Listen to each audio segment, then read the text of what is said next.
Welcome to Venice.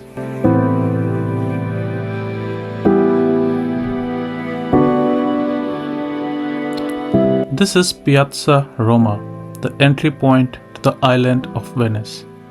This place is very well connected to the mainland through buses and is very close to the Santa Lucia railway station. It also offers a big parking area for those traveling by cars.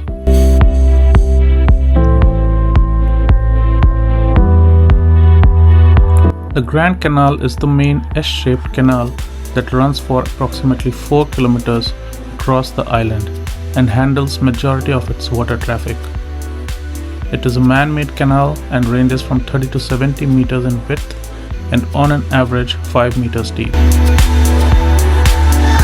Vaporettos are the public water bus services in Venice that offer 19 routes across the extensive canal network and also to the nearby islands. Some smaller speedboats and more premium boat taxis are also available to hire for those looking for private commute, but obviously come at a premium cost.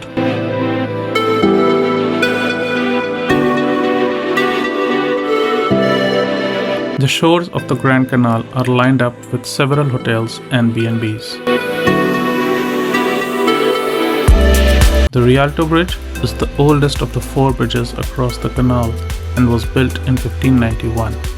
It is one of the most sought after tourist locations on the island.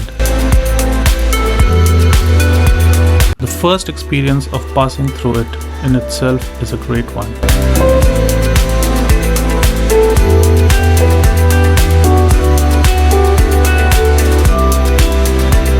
As a lot of tourists prefer to stay near the bridge, there are a lot of premium options for stay, both hotels and Airbnbs that can be booked.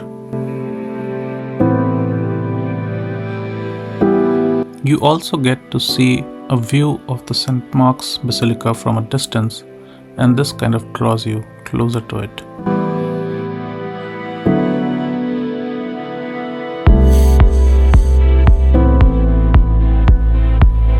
Similar to canals, Venice also has an extensive network of streets which present a variety of restaurants that primarily offer Italian cuisine and great drinks.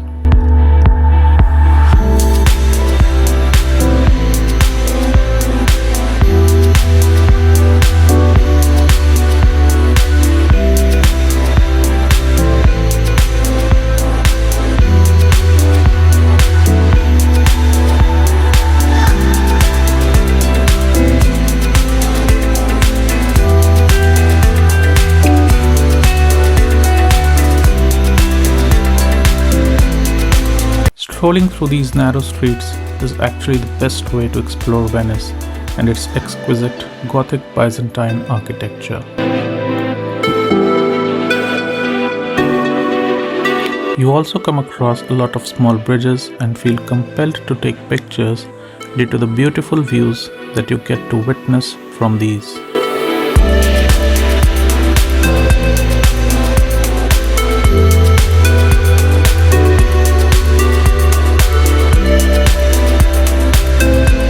Accademia Bridge, also known as Ponte dell'Accademia, is a pedestrian bridge that crosses the Grand Canal with 50 steps on each side.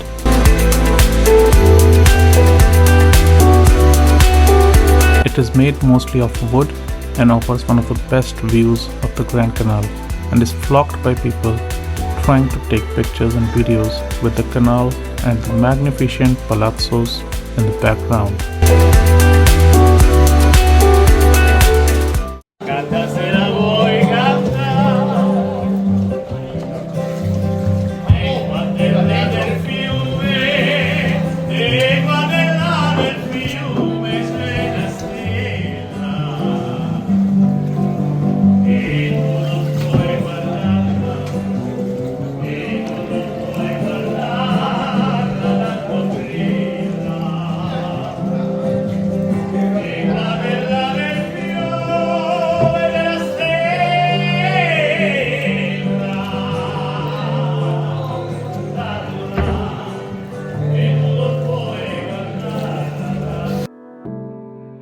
Taking a gondola ride is definitely one of the most mesmerizing experiences in Venice. The rides can be hired for 30 minutes or more, and you can choose to take the Grand Canal or the internal canal route, and we highly recommend the latter.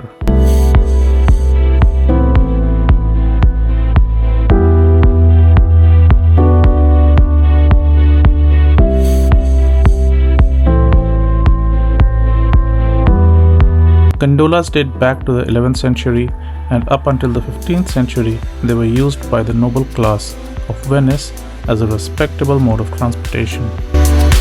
Today, there are only about 400 gondolas left, and almost all of them are exclusively used for tourism purposes.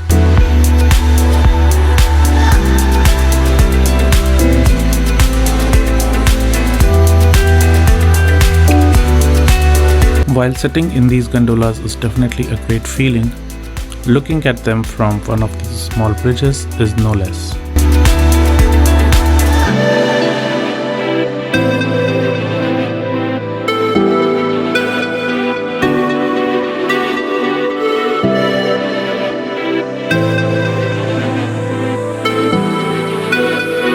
Like I said earlier, the Rialto Bridge is one of the most sought after attractions on the island, and is evident from the fact that every single one of the 30 million people who visit Venice every year walks over the bridge. The Rialto Bridge connects the two narrowest points of the Grand Canal and was designed as a part of a design competition in the city. It is also a photographer's delight for taking exquisite shots both of and from it. There are shops that sell souvenirs. You can also find a lot of good restaurants, cafes and gelateria around it. A day in Venice is a repetitive process of exploring, getting fascinated by its beauty, appreciating every bit of its uniqueness, getting tired, getting something good to eat and drink, and repeating this all over again. If you would like to skip fine dining, there are some great street food options that serve delicious seafood among other delicacies.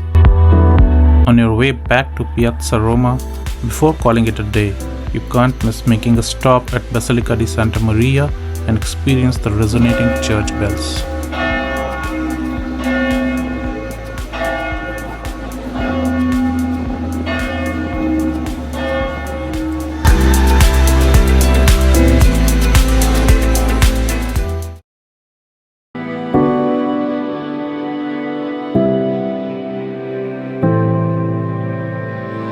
For those visiting Venice for the first time, one of the good options for day 2 is to opt for a day tour to the 3 nearby islands of Murano, Burano and Torcello on a panoramic boat.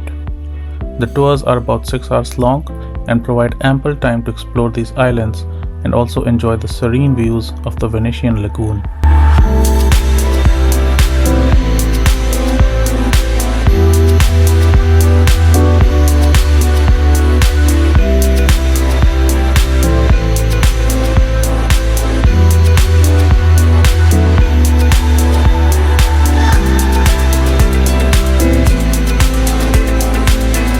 As you reach the first destination of the tour, the island of Murano, you get to witness a glass-blowing demonstration with a glass master accompanied by a historical explanation of the craft.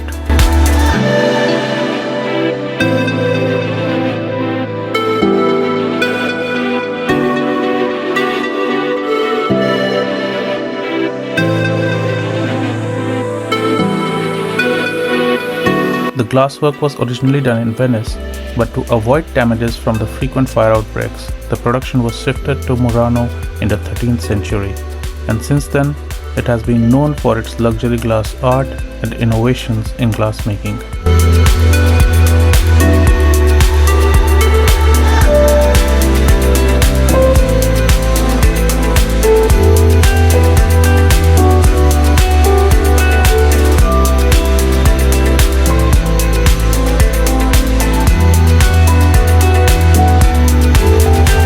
You can also stop by the souvenir store at the glass factory and enjoy an exclusive discount on your purchases.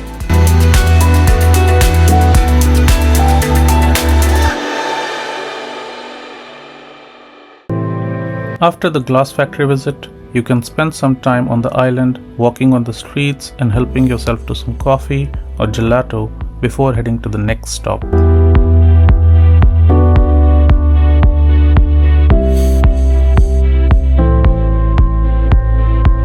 The next stop, Burano, is a short boat ride from Murano and also the island where you will spend most of the time on this trip.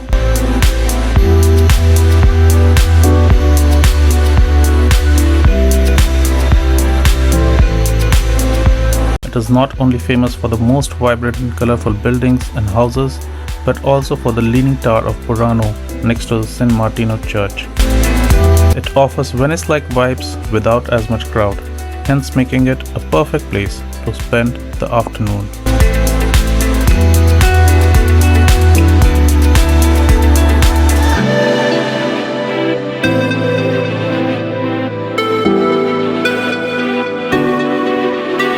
Every site is worth capturing, and so you can't help clicking pictures and taking videos, only to realize that no skill of photography would justify the real charm of this place.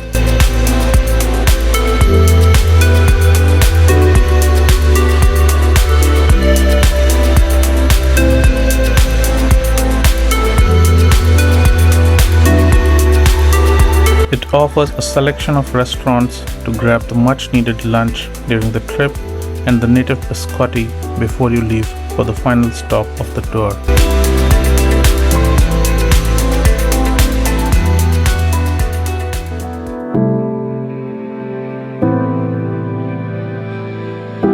It takes around 30 minutes to get to the island of Torcello from Burano, but being occupied with the gorgeous views of the lagoon and the colorful buildings from the boat, one would hardly realize it.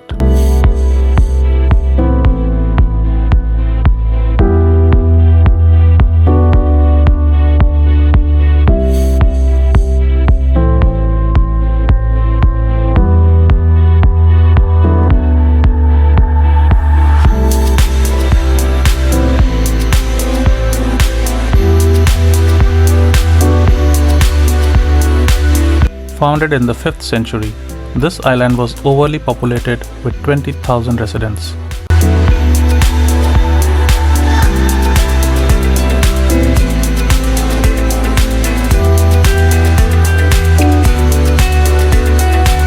In the 14th century, due to growing swamps and a fatal malarial outbreak, a majority of the population left.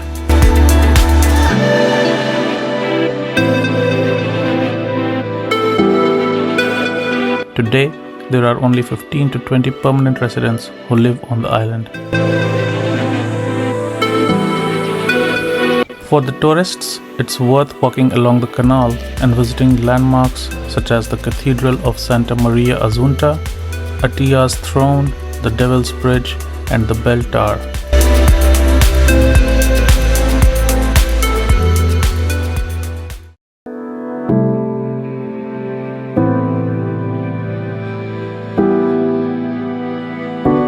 While 2 days are only just enough to explore the highlights of Venice, eat some great food, and learn a bit about the history, it is highly recommended to plan at least 3 to 4 days to do a full justice to this magnificent floating city.